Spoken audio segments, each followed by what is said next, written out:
अब योगी सरकार कैसे कहेगी कोरोना घोटाले में उसका हाथ नहीं है, क्योंकि आज जो खुलासा हम आपके सामने करने जा रहे हैं वह वर्तमान सरकार के वास्तविक चेहरे को आपके सामने लाकर रख देगा।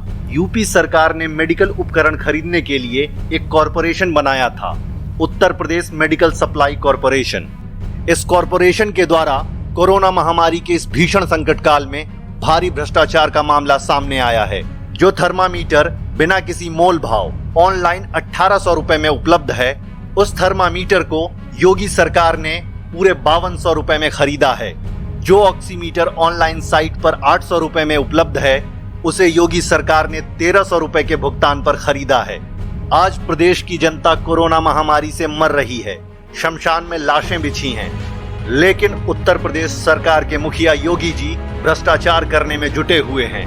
योगी सरकार का यह घोटाला करगिल के ताबूत घोटाले की याद दिलाता है, कोयला घोटाले की याद दिलाता है।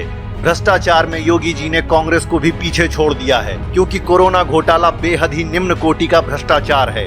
आपको यह जानकर आश्चर्य होगा कि जिन कंपनियों को मेडिकल उपकरण सप्लाई का ठेका दिया गया है, जिन कंपनियों से ऑक्सीमीटर और थर्मामीटर मंगवाया गया है, वे कंपनियां चाय के दुकानों, स्कूलों और कॉलेजों के पते पर खुली हैं।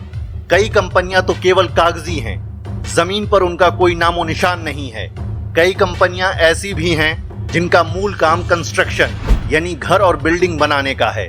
लेकिन योगी सरकार ने घोटाले के तहत मेडिकल उपकरण उन कंपनियों से खरीदे हैं।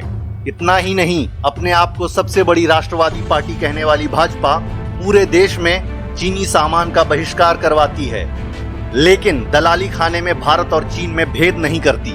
सरकारी वेबसाइट जेम पोर्टल पर एक भारतीय कंपनी द्वारा बनाई गई हेमेटोलॉजी एनालाइजर की कीमत 1,45,000 रुपए दर्ज है, लेकिन उसी हेमेटोलॉजी एनालाइजर को योगी जी ने चीन से पूरे 3,30,000 रुपए के भुगतान पर खरीदा है, वो भी एक दो नहीं बल्कि सैकड़ों हजारों की तादाद में।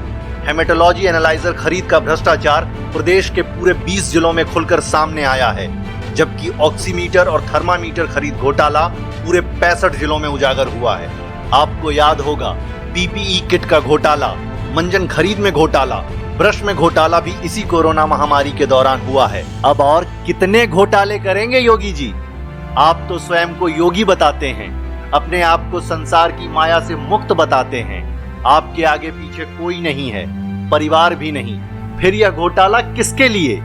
किसके लिए इतना धन इकट्ठा कर रहे हैं? इतनी बेईमानी क्यों कर रहे हैं? जनता मर रही है और आप लोग ऐसे संकट काल में आपदा में अवसर तलाशने की कोशिश कर रहे हैं। इस सरकार के असली चेहरे को पहचानिए और इसके खिलाफ मिलजुल कर आवाज लगाइए।